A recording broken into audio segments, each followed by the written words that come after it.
PNC News. Informação que gera valor.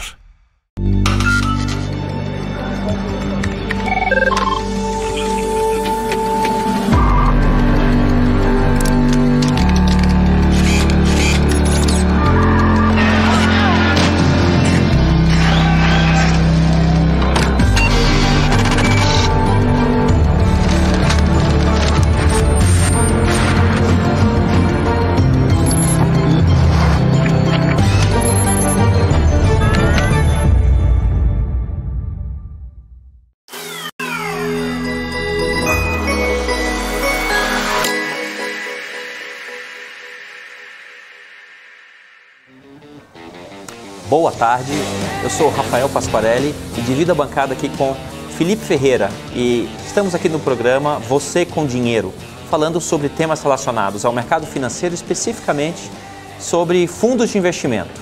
E hoje o tópico que vamos abordar especificamente é como que estão as captações dos fundos neste ano de 2022. Claro, eu acho que você já imagina como que elas devem estar, como devem estar as captações dos fundos de ações, dos fundos multimercado, os fundos crédito privado, os fundos relacionados à renda fixa e assim por diante. Mas a gente vai trazer aqui os números. Então, o Felipe Ferreira daqui a pouco vai trazer os números sobre as captações dos fundos de investimento em 2022. A gente sabe que esse mercado de fundos, ele faz um movimento pendular, né? A taxa de juros sobe e aí a renda fixa fica mais atrativa, então você vê a captação líquida negativa para os fundos relacionados a ações, porque você ganhar dinheiro com título público 13,75% ao ano, já chegou a bater 14, 15, né, para títulos mais longos, a atratividade da renda variável fica menor. Aí você começa a imaginar que a renda fixa vai ficar pior porque o Banco Central daqui a pouco vai sinalizar que a taxa de juros vai cair. E agora, o que você faz? Aposta um pouco mais que a renda fixa vai ficar nesse patamar, que a taxa básica da economia vai ficar nesse patamar? Ou será que o Banco Central já vai reduzir os juros? Então já seria o momento de você se antecipar e entrar na renda variável. São perguntas muito difíceis de serem respondidas, mas primeiro eu vou começar com o Felipe. Felipe, qual é o panorama das captações e resgates dos fundos de investimento agora em 2022? Rafael, primeiramente muito obrigado, é um prazer dividir a bancada com você hoje aqui de novo. Sobre a captação dos fundos de investimento em 2022. Acho que o que caracteriza a captação dos fundos de investimento em 2022, neste ano, é exatamente o movimento pendular que você comentou agora há pouco. Acontece, se nós olharmos a captação dos fundos de investimento desde o começo do ano até agora, pegarmos, por exemplo, as 10 maiores captações, todas elas são em fundos de renda fixa e essencialmente em fundos de renda fixa com característica de curto prazo. Ou seja, nós estamos vendo o público tentando capturar esse movimento de alta da Selic, né? E o público acaba saindo dos movimentos que eles vinham fazendo em períodos anteriores de migração para ativos de risco, para ações, para fundos multimercados mais diversificados. Esse é um fator que pode explicar bastante do que diferencia o investidor na pessoa física do investidor institucional. O investidor na pessoa física muitas vezes acha que o retorno recente do fundo é a boa explicação para o retorno futuro. E o que acontece é que ele acaba investindo, correndo, com a licença da expressão, correndo atrás de si mesmo, né? Sempre buscando a captura daquele retorno passado. Então, ele olha para investir o retorno que já passou. Ele está olhando agora a Selic que já subiu e não está se preparando para aproveitar um cenário de baixa de juros como faria um investidor institucional. Felipe, quando a gente faz visitas a gestores ou investidores institucionais para fazer a apresentação lá do Sistema com Dinheiro, muitos querem ver como que está a captação dos fundos por produto, por segmento. O que esses gestores querem capturar? Eles querem tentar se antecipar ao movimento do mercado como um todo. Então, será que já dá para perceber que o mercado, que os investidores, que os gestores de fundos os gestores de fundos de pensão já estão saindo da renda fixa e indo para a renda variável? Bom, eu não vou dar essa resposta aqui, mas o ponto é o seguinte: todo mundo está observando os fluxos de movimentação dos grandes gestores, dos grandes investidores, para onde eles estão indo. Eles estão indo para a renda fixa, e se eles estão indo para a renda fixa, é renda fixa pré-fixada, é indexada ao IPCA, se eles estão indo para investimentos internacionais, se eles estão indo para os investimentos de bolsa. Os gestores, os investidores profissionais, os institucionais estão sempre observando esses grandes movimentos do mercado financeiro brasileiro. Mas, Felipe, eu tenho uma dúvida aqui em relação a esses fundos que mais captaram. Você consegue dizer se esses fundos que mais captaram têm um perfil de investidor de pessoa física ou é perfil de investidor institucional? Eu não sei se você tem essa informação, mas se você não tiver, eu acho que você está acessando com dinheiro agora, você conseguiria obter essa resposta. Você consegue responder isso, Felipe? O primeiro dado que eu trouxe aqui para o telespectador é sobre fundos que recebem mais de 1.000 cotistas. Então, justamente para tentar tirar essa diferenciação e tirar um pouco da amostra esses grandes tubarões que contaminariam o número. No entanto, a gente pode observar, sim, a amostra geral e tentar entender se nós temos a replicação dessa estratégia também para os investidores institucionais. O que provavelmente acontece, Rafael, é que o investidor de varejo, se a gente pega essas 10 primeiras posições para os fundos com mais de 1.000 cotistas, nós temos também uma concentração muito grande, não só dos fundos de renda fixa, mas em concentração para gestoras de bancos de varejo.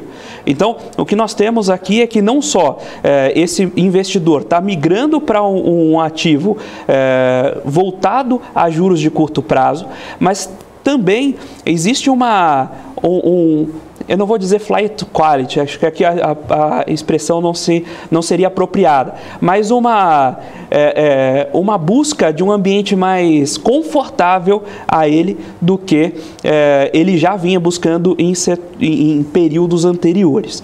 Se a gente tira essa restrição dos fundos com mais de 1.000 cotistas, o cenário permanece, até porque um dos fundos que mais captou, descola muito, é um fundo de curto prazo de aplicação automática, né? Mas ainda permanece a presença muito forte de fundos de renda fixa. Qual é a diferença no perfil desse investidor, seja ele um fundo de investimentos, uma gestora ou um fundo de pensão, em relação aos investidores de varejo? O que a gente começa a perceber é uma alocação em renda fixa, mas de mais longo prazo. Então ele está tentando aproveitar esse movimento dos juros para fixar o seu ganho pelos próximos períodos, diferentemente do que está fazendo o investidor de varejo tentando capturar a Selic nossa de cada dia. Deixa eu ver se eu entendi direito. O estudo que você fez considerou apenas os fundos com mais de 1.000 cotistas. Para que isso? A gente viu ontem que o Brasil tem uns 25 mil fundos 555. O 555 é o fundo multimercado, é o fundo de ações, é o fundo renda fixa. Então, nesses 25 mil fundos, sei lá, uns 30% a 40% é fundo exclusivo. Porque é do cara lá milionário que tem um fundo só para ele. Então, quando a gente faz o recorte com mais de 1.000 cotistas, a gente tenta capturar o fundo que estaria, teoricamente, aberto para o grande público. Porque não existe hoje no Brasil nenhum fundo que receba alocação direta de 1.000 outros fundos. É verdade o que eu estou falando, Felipe? Verdade, precisamente, Rafael. Beleza, ou seja, não existe no Brasil nenhum fundo que receba diretamente a alocação de 1.000 outros fundos. Então, quando a gente chega na conclusão que os fundos estudados pelo Felipe têm mais de 1.000 cotistas, bom, boa parte desses 1.000 cotistas são pessoas físicas ou investidores PJ. Mas o grosso disso aqui é pessoa física.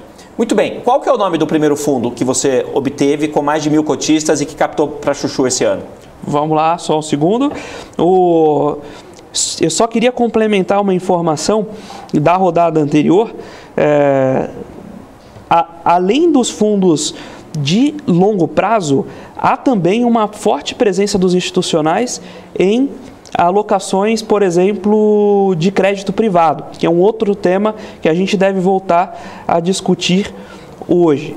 Agora, se a gente quiser considerar apenas os fundos com mais de 1.000 cotistas, o principal fundo é um fundo de aplicação automática de um grande banco. Mas qual que é o nome desse grande banco, Felipe? É um banco de origem estatal. De origem estatal. Tem quantas letras? Tem 2. São iguais? São iguais. São iguais. Aí eu deixo para o nosso espectador descobrir qual é o banco estatal, de origem estatal. Eu acho que é capital misto, hein? Eu acho que é de capital misto. Duas letras iguais, consoantes, eu diria. Talvez a segunda letra do alfabeto. Captou quanto esse ano? Você tem um palpite, Rafael? Eu acho que captou 6,7 bi.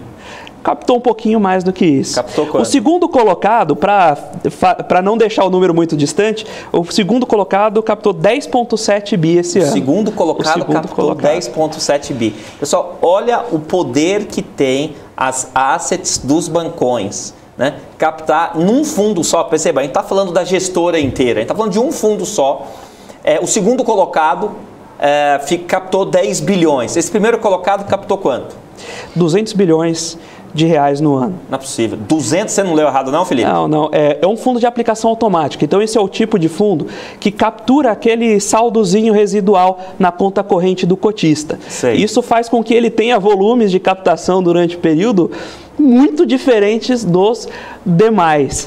Vou fazer mais uma pergunta. Essa é a captação do fundo ou é a captação líquida? Essa é a captação líquida no ano. 200 bilhões? 200 bilhões. Esse fundo tem quantos por cento de taxa de administração? 1,75. 1,75. Felipe, rápido. 1,75% de 200 bilhões. Esse cara vai fazer quanto de receita de taxa de administração esse ano? Vai fazer na casa de 4 bilhões de reais de 4 bilhões de reais de receita. Quantos fundos dessa gestora? Um fundo só. Um fundo. Pessoal, é uma DTVM muito saudável. É uma DTVM muito saudável.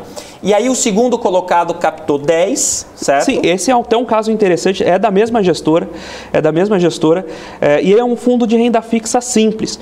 Para quem ainda não conhece, a instrução 555 da CVM instituiu o fundo de renda fixa simples como uma alternativa à poupança. Então, um fundo geralmente captado sim por instituições financeiras de varejo, em que o cotista tem acesso a um produto um pouco melhor, com lastro em títulos públicos, com uma pequena diversificação de portfólio, mas geralmente de curto prazo e com boa segurança, de modo a acessar o universo dos fundos de investimento de maneira introdutória, sem correr tanto risco, tanto de reputação do gestor, quanto da alocação dos ativos. É um fundo com especificações muito rígidas, mas que trouxe um acesso muito interessante ao investidor de varejo, que está migrando da poupança para um produto um pouco mais sofisticado de investimento, um fundo de investimentos propriamente. Então, foi um mérito aí da instrução 555, é um fundo de renda fixa simples, com a taxa de administração ainda um pouquinho alta, 1,95 para um fundo simples,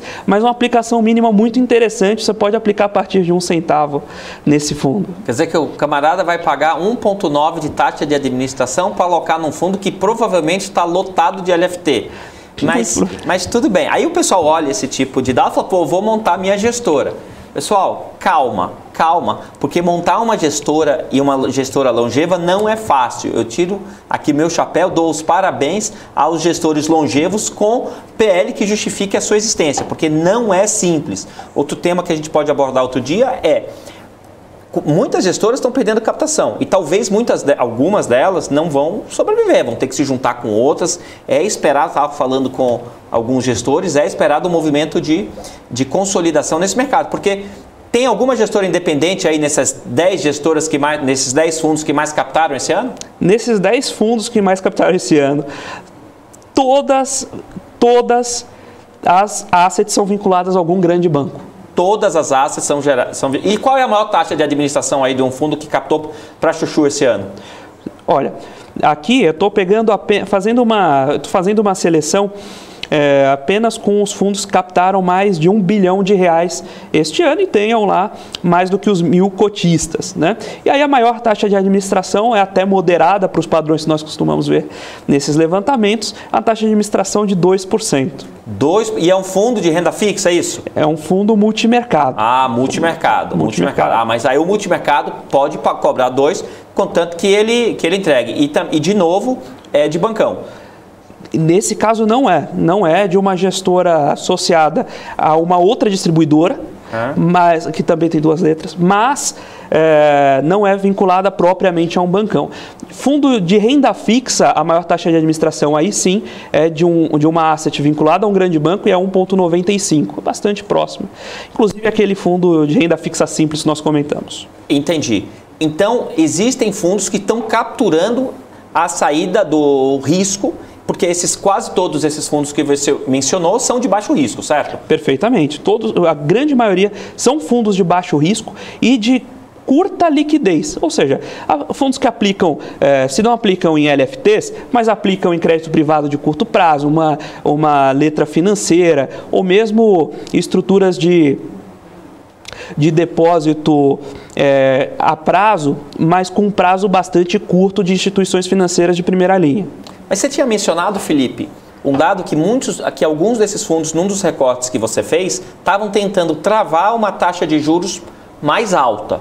Ou seja, se é que eu entendi, eles estão especulando que o juro vai cair, então se ele já entra numa posição pré-fixada agora, ele vai capturar, como se fala no jargão do mercado, o fechamento da curva. Eu fico imaginando, quem nunca escutou isso, escutando esse tipo de conversa, que a curva vai fechar, né? Felipe, antes de você falar sobre essa questão dos fundos que alocaram em títulos mais longos, você consegue explicar para a gente de maneira didática o que é esse negócio de fechar a curva? Claro, Rafael, excelente ponto. Na verdade, esse é um ponto que tem que ficar muito claro na cabeça do investidor e eu acho muito bom ter esse espaço para comentar. Acontece o seguinte, pessoal. Por mais que você pense, puxa, nós estamos no ponto máximo da Selic, ela vai cair. Esse é o momento de ficar pré-fixado? Não necessariamente. O ponto central, a questão central aqui, não é se a taxa de juros vai cair ou vai subir nos próximos períodos, mas é se ela vai cair ou subir na velocidade esperada pelo mercado. Porque os títulos pré-fixados já estão precificando essa queda na taxa de juros. Eles já também são negociados considerando que a taxa de juros não vai permanecer nesse patamar. O que o professor Rafael comentou sobre o fechamento da taxa é justamente a expectativa de que não só a taxa de juros vai cair, como ela vai cair numa velocidade maior ou de maneira mais intensa do que está precificado nesses títulos de longo prazo. Então, qual é a sacada desses gestores? Na verdade, você tem 2 caminhos. Ou você está contente com a taxa pré que você vê na sua tela, então não importa se o mercado vai subir ou vai cair, você está contente com aquela taxa, então você quer garanti-la pelo período até o seu vencimento. Ou você, independentemente de estar contente ou não com a taxa, considera que o mercado vai cair numa velocidade ou intensidade maior do que está sendo precificado e você quer aproveitar essa queda mais expressiva, que é aproveitar o fechamento da curva colocada pelo Rafael. Muito bom ponto. Então, o que acontece? Muitos investidores estão observando, por exemplo, a NTNB. A NTNB há poucas semanas, aquela 2055, a NTNB, a Tesouro IPCA, pagava IPCA mais 6. Então, muita gente pensa o seguinte, caramba, IPCA mais 6, esse 6 é muito gordo, é um rendimento muito gordo. Então, eu vou comprar esse título, mas não estou comprando esse título porque eu quero esperar até 2055, nem sei se eu vou estar vivo em 2055. Então, a ideia é você comprar esse título, que é recebendo IPCA mais 6, e aí, com o fechamento da curva, talvez esse título, essa NTN Ball 2055, vá para IPCA mais 4. PCA mais 3, sabe lá quando? Sei lá, daqui a alguns meses ou poucos anos. Caramba, quando o título é muito longo e a taxa de juros cai, o efeito no preço é simplesmente gigantesco. Então, você não necessariamente você vai comprar uma NTN Ball 2055, porque você vai ficar esperando até o vencimento. Você esperando o fechamento da curva, compra agora para fazer o trade. Mas nesses fundos que estão fazendo isso, como é que você descobriu, Felipe? Eu estou curioso aqui. Como é que você sabe ou intuiu que esses fundos estão apostando no fechamento da curva? Eu vou contar, mas eu só conto depois do break. Pessoal, um segundinho de intervalo, a gente já volta e aí eu comento essa informação. Até logo.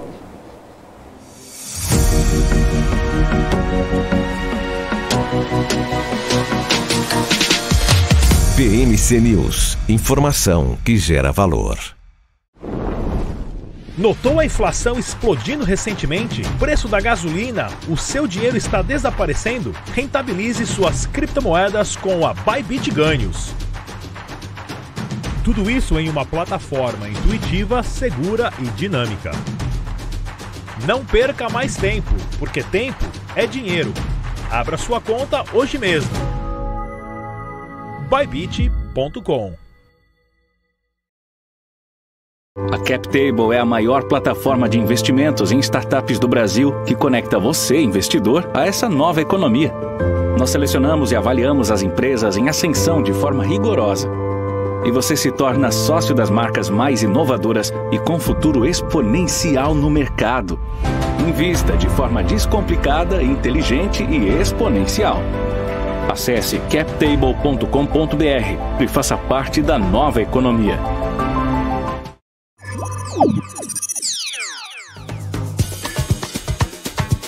Já imaginou ter acesso 24 horas, de domingo a sexta, aos principais mercados globais? Para você poder negociar com a segurança e com a qualidade de um broker internacional com mais de 20 anos de expertise? Isso é possível, aqui na Active você pode!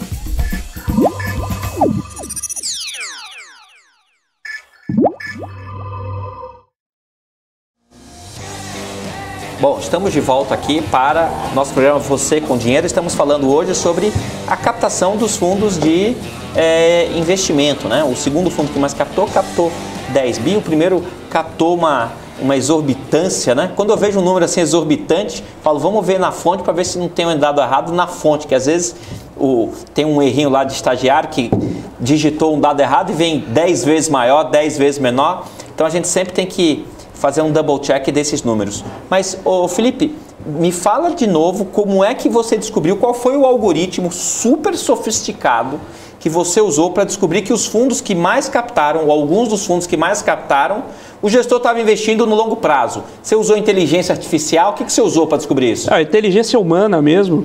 Os fundos, tanto pela CVM quanto pela Ambima, existem regras impostas aos fundos para nominar os fundos de acordo com sua aplicação. O fundo que eu comentei, que era era destinado a alocações de mais longo prazo, um fundo do Banco do Brasil, ele carrega a longo prazo no nome. A gente não podia falar Banco do Brasil porque a gente só tinha falado que eram duas consoantes, era a segunda do alfabeto e de capital misto. A gente nunca em nenhum momento tinha que ter aberto que era o Banco do Brasil, mas pode continuar, Felipe. Desculpa a interrupção. É um comentário elogioso, acho que eles não vão ficar chateados conosco, inclusive a BBDTVM, sinta-se à vontade, está mais do que convidada a participar aqui conosco e bater um papo sobre as estratégias de alocação em renda fixa. Agora, Rafael, a gente está falando bastante de renda fixa aqui.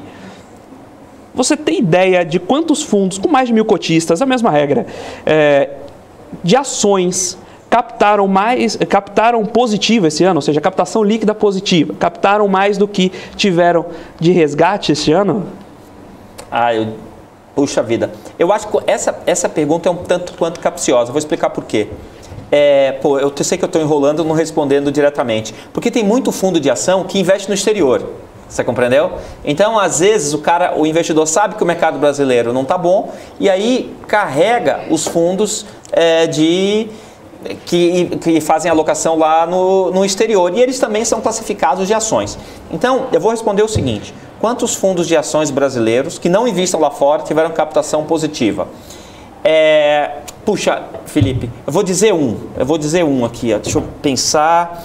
Dynamo Cougar. Eu acho que o Dynamo Cougar teve uma captação positiva aí de em torno de 700 milhões de reais esse ano. Eu estou certo?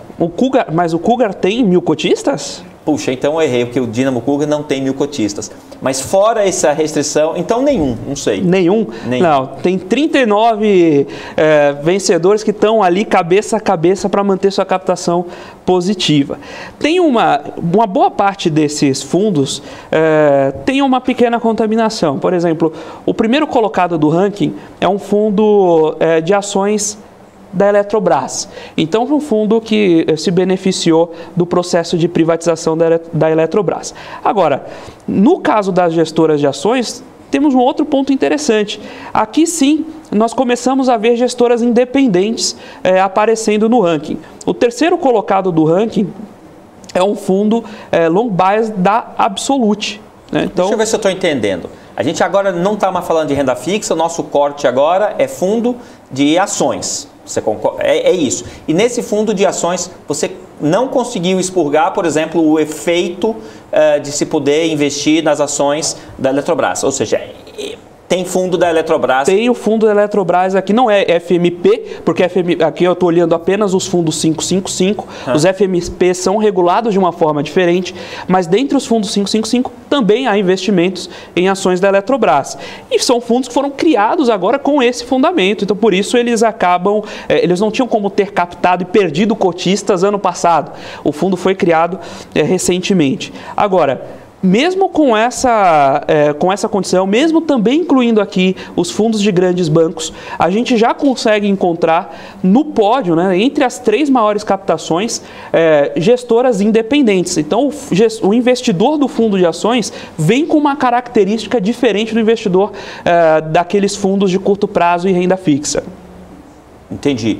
E aí, por que a gente não vai encontrar o Dynamo Cougar ou não vou encontrar alguns outros fundos super tradicionais? Tem fundo super tradicional de 20 anos de existência aí ou são players mais novos? Essencialmente são players mais novos. Eu acho que vale a gente ter esse corte, assim como nós fizemos com os fundos de renda fixa, de como está o mercado de maneira abrangente, né? Tirar o filtro dos cotistas para fazer esse complemento também. Mas, essencialmente, nesse universo são gestores mais jovens. Não tão jovens, a Absolute é uma casa já bastante antiga, mas não estão aparecendo esses cavalos historicamente campeões. Cougar, a Guepardo aparece aqui, mas o Cougar não aparece, o Tempo, esses fundos são geralmente bastante longevos, com uma excelente performance, mas restritos a um grupo específico de investidores. Agora, quanto que é, para a gente ter noção da ordem de grandeza das captações? Porque quando a gente falou de renda fixa, tinha fundo captando lá 10 bi, fundo captando lá uma exorbitância. Agora em ações, o que mais captou quanto? 400 milhões de reais, ou seja, a gente está falando de uma ordem de grandeza completamente diferente. Para dar o número preciso, 484 milhões 376 mil reais foi a captação do fundo que mais captou, que foi esse da Caixa. O segundo colocado, um fundo de ações Ibovespa, um fundo indexado, né? Então tem essencialmente uma estratégia passiva. Foi 260 milhões de reais a captação líquida. Por fim, a primeira gestora independente do ranking, a Absolute, vem com a Absolute Pace, com 136 milhões de captação líquida desde o começo do ano. E você consegue ver se esses fundos tiveram retorno nesse ano, nos últimos 12 meses, positivo? Porque o que acontece? Para a gente investir num fundo, eu sugiro fortemente que você não olhe apenas quanto rendeu nos últimos 12 meses. Né? Seria uma péssima ideia você investir em fundo por conta daquilo que ele rendeu nos últimos 12 meses. Mas a pergunta que eu faço para você é para verificar se tem alguma correlação entre o que o fundo entregou esse ano, nos últimos 12 meses, e a captação que ele teve. Né? Vocês percebem que eu estou fazendo aqui a pergunta, enquanto isso, o Felipe está lá programando para obter essa resposta, né? Não posso nem confundir muito o Felipe para ele não se distrair, para ele fazer a consulta certa, você compreendeu? Terminou aí, Felipe? Sim, observem, pessoal, que esse aqui é um debate, o debate hoje não está simétrico. Eu tenho acesso à base de dados, o Rafael tá só de cabeça ali, mas respondendo a sua pergunta, o fundo da Caixa, como é um fundo deste ano, não tem como precificar buscar retorno neste ano ou nos últimos 12 meses. Mas o fundo de ações indexado ao Ibovespa, ele performa um pouco pior do que o Ibovespa, mas a estratégia passiva é o esperado, que ele performa o Ibovespa menos a taxa de administração. Agora, o caso do Absolute Pace, por exemplo, a gente tem um retorno bastante superior ao do Ibovespa. No ano, o Ibovespa, até o fechamento da última semana, teve um retorno de 7%, 7,13%. O Absolute teve um retorno de 16,31%. Se a gente pega outros fundos de gestoras independentes que compõem o ranking, nós temos o caso da Wieland, por exemplo, nós temos um fundo com 6,62, que é próximo ao Ibovespa. Então, se nós pensássemos a performance bruta, é até superior ao do índice também. O fundo da Constância, 10% desde o começo do ano, contra, de novo, 7,13% do Ibovespa. Ou seja, esses fundos que conseguiram captar mais, sem sombra de dúvidas, o fizeram amparados na performance que eles estão conseguindo entregar neste ano. Isso não é, de forma alguma, motivo de vergonha para a gestora. Pelo contrário, ela está fazendo um trabalho excepcional num período muito duro. Agora, um ponto de atenção dos cotistas, aí sim, não ficar tão presos apenas ao retorno de curto prazo. Não. O que o Felipe está dizendo aqui é que aparentemente tem correlação, mas você não sabe se tem causalidade. É isso aí, Felipe? Sem sombra de dúvidas, não consigo afirmar a causalidade. Agora, Rafael também teve boa parte dos últimos anos visitando gestoras e distribuidoras. Eu tenho a sensação que ele tem a mesma opinião que eu, que na prática essa correlação é causalidade. Muita gente investe no fundo porque o retorno de curto prazo foi muito bom. Pessoal, quantos investidores, antes de fazer o investimento no fundo, vão perguntar como que é o sistema de risco da gestora?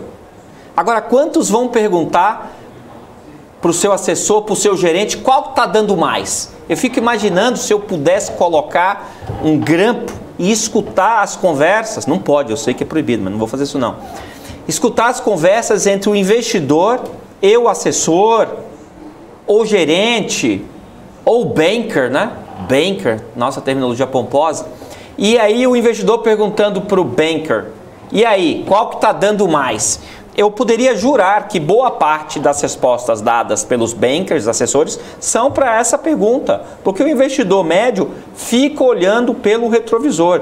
Quando eu vejo aquele disclaimer, retornos passados não são garantia ou indicativo de rentabilidade futura, eu vejo como esse disclaimer é importante e como ele é terminantemente ignorado por boa parte dos investidores. Felipe, você acha que o investidor olha ou não olha pelo retrovisor na hora de escolher seu fundo? Eu não tenho dúvida. Olha muito e você cai uma tremenda cilada. Eu sei que agora a gente está falando sobre ações, mas eu preciso fazer um parêntese sobre o comentário do bloco anterior de renda fixa.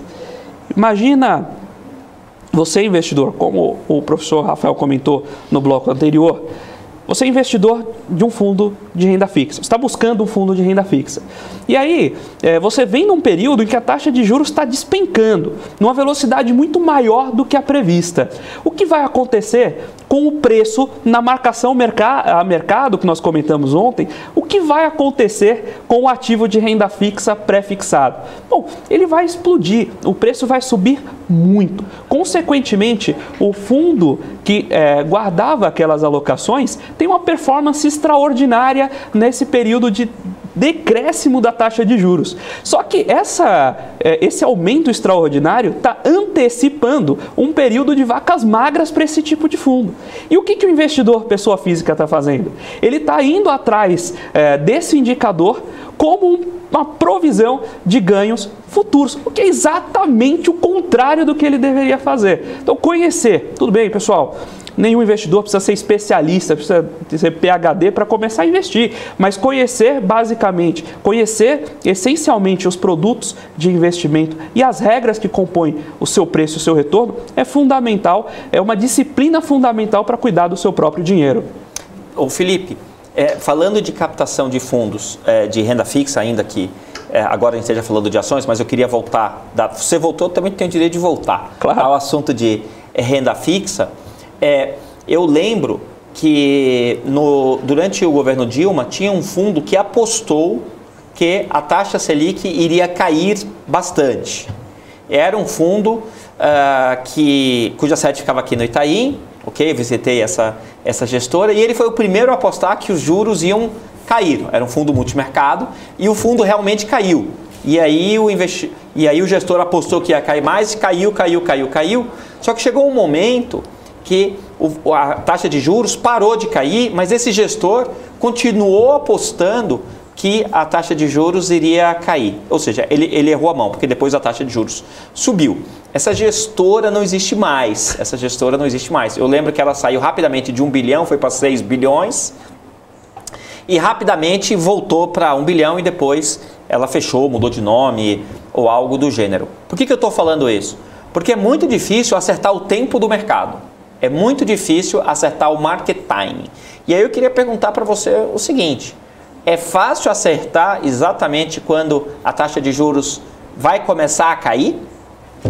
Pior do que acertar quando ela vai começar a cair é a intensidade. Percebam, pessoal, tinha comentado no bloco anterior que quando a gente fala em taxa de juros, o que importa não é nem se vai subir ou vai cair, mas se ela vai subir ou cair da forma como já está precificado. Pior do que tentar acertar a hora da virada é tentar acertar a hora da virada melhor que todo mundo. A não ser que você seja um gestor que viva para isso, e mesmo assim você pode quebrar sua gestora. Se você é um investidor na pessoa física, é muito temerário que você opte por tentar apostar contra a curva de juros de maneira consistente. Ok, se é um trader, está tentando fazer uma operação de futuro day curta, é uma coisa. Agora, investir no longo prazo, pressupondo saber melhor do que a média do mercado a oscilação da curva de juros, é um pouquinho demais. Hoje eu recebi uma ligação de um banker que me atende e falou assim: Rafael, agora é o momento de fazer tal coisa. E aí eu concluí: agora é o momento de eu ficar quieto. Por quê? Porque não tem condição de você atestar com bastante segurança quando é o momento que você tem que encurtar as suas posições ou alongar as suas posições. A menos que você seja trader, a menos que você seja um gestor e respire isso. E a gente sabe que é muito difícil ter a capacidade de market timing. O que é isso? É você acertar o momento que você deve comprar ou vender. E eu fico em dúvida o que é mais fácil, né? Tudo é difícil, mas o que seria mais fácil? Você ter o market timing no mercado de renda fixa ou ter o market timing no mercado de renda variável? Ô, Felipe, eu estaria errado se eu dissesse que muitos dos fundos multimercado tentam acertar e antecipar como que vai ser o movimento da taxa de juros, ou de câmbio, ou de outras variáveis macroeconômicas? Poxa, Rafael, a gente falou dos fundos de renda fixa como uma classe apartada, mas eu posso assegurar que a grande parte dos fundos multimercados brasileiros, eles carregam consigo uma característica muito forte de renda fixa.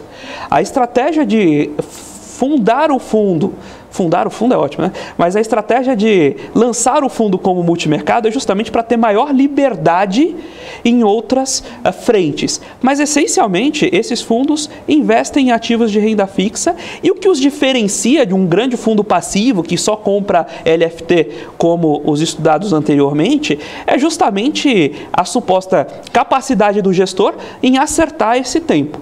E aí, naturalmente, esses gestores têm equipes gigantescas para tentar acertar de fato o olho da mosca.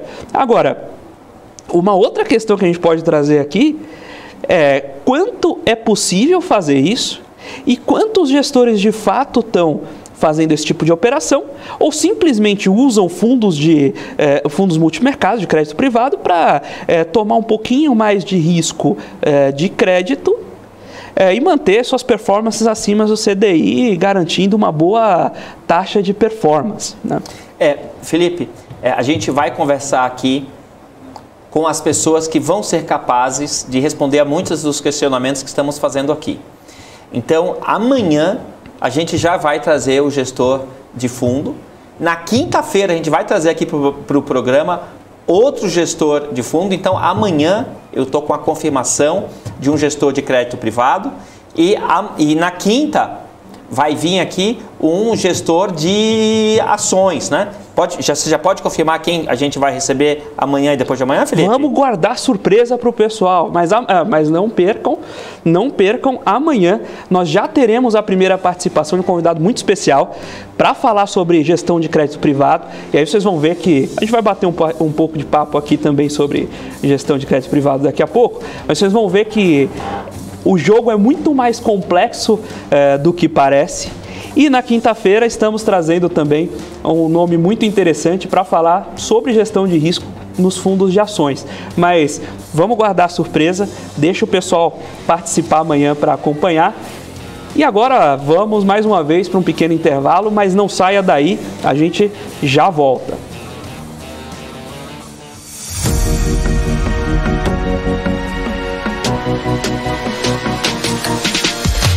BMC News, informação que gera valor.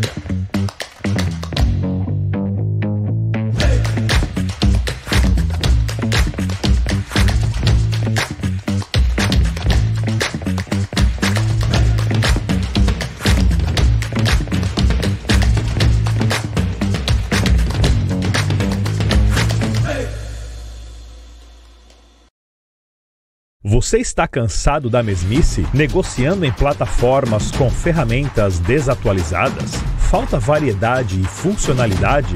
Aproveite nossa grande seleção de ferramentas de trade. Baixas taxas de negociação, suporte em português 24 horas por dia, com mais de 200 criptomoedas disponíveis para trade e a facilidade de depósitos com Pix. Aproveite o futuro agora. Bybit. Abra sua conta hoje mesmo. Bybit.com. As empresas que fazem parte do seu dia a dia estão em uma das maiores bolsas do mundo, a Nasdaq.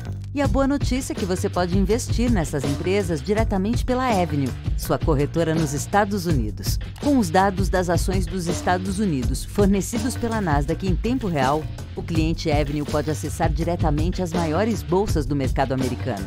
Entre neste mercado de tecnologia e inovação. Acesse avenue.com.br/Nasdaq e seja bem-vindo ao mercado global. Pessoal, estamos aqui de volta no nosso Você com Dinheiro, um programa que discute aspectos relacionados ao mercado de investimentos e particularmente fundos de investimentos. Hoje o tema é a captação dos fundos de investimento em 2021. A gente sabe que os fundos de ações estão tomando pancada em relação à captação e a gente viu que muitos fundos de renda fixa estão captando bilhões. Grande destaque para os fundos de bancões que nadam de braçada entre os seus milhões de clientes. Depois o Felipe fez um recorte dos fundos de ações e aí a gente encontrou uma agradável surpresa. O que é? Existem fundos de ações com mais de 1.000 cotistas que estão com captação positiva em 2022. Eu sei que o Felipe fez uma armadilha aqui para mim, perguntou se eu conseguia dizer o nome de um fundo que captou positivo esse ano. Eu respondi o Dinamo Cougar e aí o Felipe respondeu, mas Rafael, Dinamo Cougar não tem mais de 1.000 cotistas. Ok, Felipe, ok. Mas fala aí de novo, Felipe, os fundos de ações que com captação positiva em 2022. Gestoras independentes, né, Felipe? Perfeito. São 39 fundos ao total que são fundos de ações, mais de 1.000 cotistas e com captação líquida positiva no ano. Como eu disse, a gente ainda tem a presença de grandes bancos aqui. O primeiro colocado é o fundo Eletrobras da Caixa, o segundo colocado é um fundo indexado do BB, mas nós temos o Absolute Pace aqui, que é um fundo long bias, bem interessante, inclusive, também com captação líquida positiva em mais de 100 milhões de reais. Para esse ano, foi um ano desafiador para a Bolsa, é bastante interessante. E se você consegue encontrar aqui na lista, ainda entre as primeiras posições, Vinland, Constância, Truxt, inclusive Nord, Guepardo, são fundos com características bastante interessantes de gestoras independentes e que conseguiram manter suas captações bem positivas. Eu diria que a mais recente aí é a Nord, correto? Sem dúvidas, sem dúvidas. E, aliás, todos estão convidados, depois a gente vai agendar, para participar do programa aqui conosco. Porque, Felipe, a gente é muito teórico, na verdade? Então a gente escuta, quantas vezes a gente já escutou a seguinte pergunta dos alunos? Vamos ver qual pergunta eu vou falar. Fala aí, Felipe. Professor, você trabalha ou só dá aula? Então, qualquer um que já deu aula, que dá aula em graduação, cursos de pós-graduação, já deve ter escutado essa pergunta clássica, antológica dos alunos. Professor, o senhor trabalha, vou mudar um pouquinho a versão, ou só dá aula? O senhor trabalha ou só dá aula? E a gente fala, não, a gente é um professorzinho, a gente dá as nossas aulinhas. É verdade que o nosso programa aqui tem um viés acadêmico, mas a gente sempre suportado com dados, né? E essa é uma grande diferença. A gente está falando aqui suportado com dados. E o interessante é que quase 100% dos dados que nós trabalhamos são dados de fontes públicas, não é verdade? Então a gente sempre consegue dizer como que a gente obteve esse dado. E aqui fica Felipe, meus parabéns para a CVM.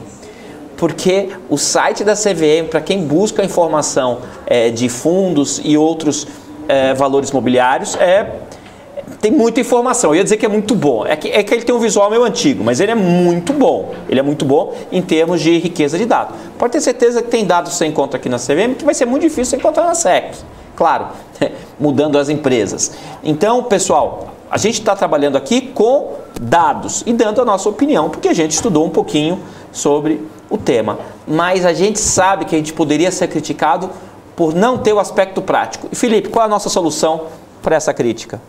Pessoal, nós aqui estamos mesmo para criticar o mercado e buscar o que os dados e a teoria nos dizem contrários ao que está sendo praticado. Agora, nós não somos os mestres que fazemos o show.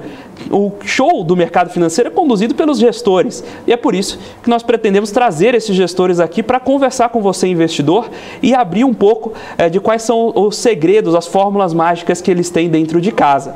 E, inclusive, mais uma vez, amanhã nós traremos uma gestora para falar um pouquinho com vocês sobre crédito privado e mostrar que esse mundo é bem mais sofisticado do que pode parecer. Investir em renda fixa é comprar uma LFT e ficar esperando o tempo passar? Longe disso. E aí vocês vão conhecer um pouco dos jargões de mercado, o que é um fundo high yield, high grade, o que é um fundo, o que é a duration do fundo, como gerir a duration impacta no resultado do fundo, mas essa conversa não vai ficar só para a gente, eu e Rafael aqui, nós vamos trazer para a bancada grandes gestores que possam compartilhar o dia a dia deles, a vivência deles aqui com vocês. Ô Felipe, eu quero fazer uma pergunta para você, eu quero saber a sua opinião. Você realmente acha que um camarada que saiba investir deveria fazer isso sozinho e não por fundos? Eu tenho uma resposta, eu queria ouvir a sua. Eu acho que investir a sua própria carteira depende do seu momento de vida. Se você é um investidor que está numa posição inicial e que investir, errar um pouco, custa barato, eventualmente vale a pena você ter a sua própria gestão de patrimônio. Agora, se você é um investidor que tem um determinado nível de patrimônio, em que de fato errar custa caro, e o seu tempo custa caro para manter aquela alocação, vale a pena você ter um gestor que olhe e viva por isso. Tudo bem? Então, respondendo pragmaticamente sua pergunta, depende do seu patrimônio. O que você pode fazer como um investidor pequeno, já pensando no seu futuro, treinar e escolher fundos e gestores ao invés de treinar e escolher ativos, dado que no longo prazo o que vai importar é quem gere seu patrimônio, não a sua seleção direta de ativos. Bom, é muito interessante o seu ponto de vista, gostei, porque pensa bem, quanto custa o seu tempo, né? E quanto custa para você errar? Eu não tinha pensado por por esse lado. Se você tem pouco dinheiro, você errar com pouco faz pouca diferença, ainda que seja todo o seu dinheiro. Mas para o camarada que tem uma quantia maior, errar custa muito, muito caro. Isso pode custar uma casa, pode custar uma fazenda. Mas a minha resposta iria pelo outro lado, iria pelo aspecto tributário. O Brasil trata mal o investidor que quer aplicar sozinho. Então você que aplica em ações, opções, você consegue compensar ou não o ganho ou a perda de ações com opções? O ganho ou a perda de renda fixa com ações? Então, quando você tem uma carteira de ações mais sofisticada, provavelmente você tem mais dinheiro também, e com várias classes de ativos, a solução fundo tem uma vantagem tributária assim tremenda. Eu iria mais por esse lado. Mas Felipe, e os fundos multimercado? Como é que estão as captações deles? Muito interessante o universo dos fundos multimercado. Acho que vale a pena, inclusive, a gente trazer vários dos nomes que apareceram aqui, mas a gente tem gestores no top 5 muito interessantes também, fora daquele universo restrito dos gestores associados a grandes bancos. Você tem o XP Macro captou muito bem no período, com captação superior a R$1 bilhão, e o IBU na Red Seleção também com captação superior a R$1 bilhão, aparecem aí no top 5, fora os fundos do Itaú, o Yield Plus e o BB Multi Juros e Moedas, que também fizeram um trabalho bastante interessante de captação no período. Mas pensando aí nas gestoras independentes, o XP Macro e o IBU na Red vieram se destacando, passando a barreira de R$1 bilhão de captação líquida no período. Então, mais uma vez, mais do que convidados, aí os gestores da IBUNA também para bater um papo com a gente e naturalmente da XP. Me fala uma coisa, esses fundos, de novo, você consegue fazer uma correlação entre a captação que eles tiveram e o retorno no ano nos últimos 12 meses? O XP Macro teve só neste ano, ou seja, desde janeiro até agora, 30% de retorno, 30,8%. Você não olhou errado não, Felipe? Olha isso, eu acho que você viu errado, hein, Felipe? Não, o IBU na Red bateu 13,35%, que é um fundo que tem uma característica diferente, ainda assim performou muito acima do Ibovespa. O Vinland Macro, que é o seguinte na lista, performou com 16% de retorno até setembro. Para o universo de renda variável que nós temos e para o de renda fixa que nós começamos o ano, é uma performance invejável. Mas me fala uma coisa, a gente acabou de dizer que a gente não deveria fazer o investimento só olhando nos últimos 12 meses ou 10 meses. A gente deveria fazer o quê? Olhar qual janela? Eu tenho minha resposta. Eu queria ouvir a sua, Felipe. Eu diria que são duas as respostas. Primeiro, olhar períodos longos, 60 meses geralmente parece interessante, e olhar consistência nas janelas. Então, o fundo que performa bem nesses 12 meses, performou bem nos 12 anteriores e assim por diante. E outras métricas de performance podem entrar na jogada também, mas aí é tema para outro programa. O que eu fiz, não para mim porque eu sou professor, mas para ajudar o dinheiro dos outros, é o seguinte, é fazer a segunda ideia do Felipe, é ranquear os fundos em janelas móveis. Então, por exemplo, eu vou criar um ranking hoje dos últimos 12 meses dos fundos de ações. E eu vejo quais estão no primeiro quartil. Né? Os 25 melhores em termos de retorno, digamos que a gente esteja usando o retorno como critério para esse ranking.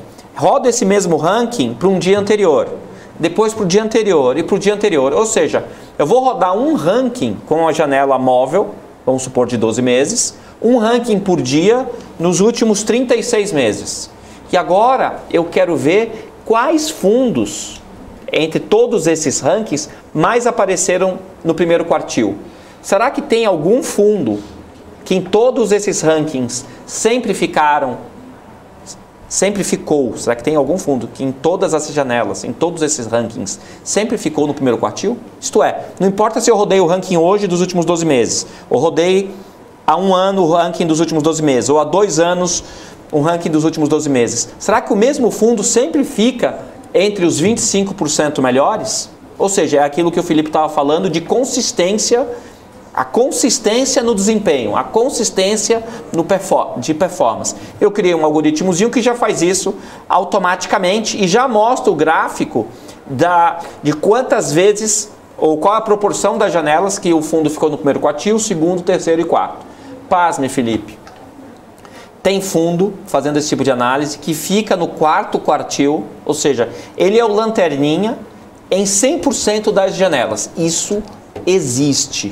Da mesma maneira, mas é mais raro, que você encontra fundos que ficam no primeiro quartil em 100% das janelas. Na medida que você vai fazendo esse ranking dos últimos 3, 4, 5 anos, é muito difícil, é praticamente impossível você ter um fundo que fique no primeiro quartil em 100% das janelas. Beleza, mas não tem problema. Imagine que boa parte das janelas ele ficou no primeiro quartil.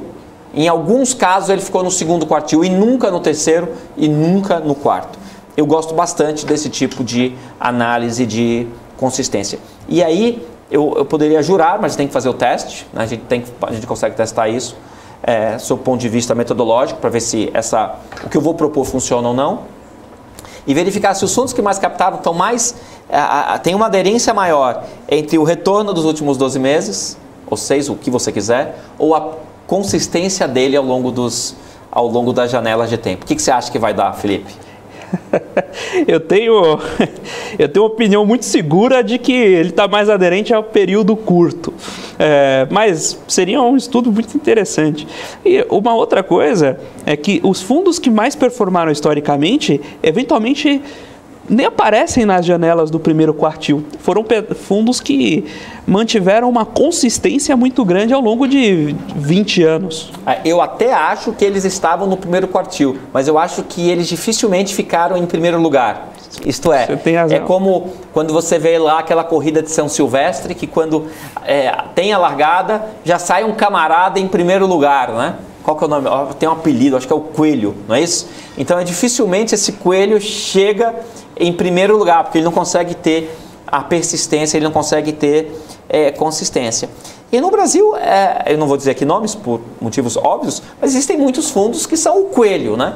Ele ganha o ranking em janelas muito curtas ou em certas janelas, mas eles perdem o grande ranking, a grande competição, que é o da consistência.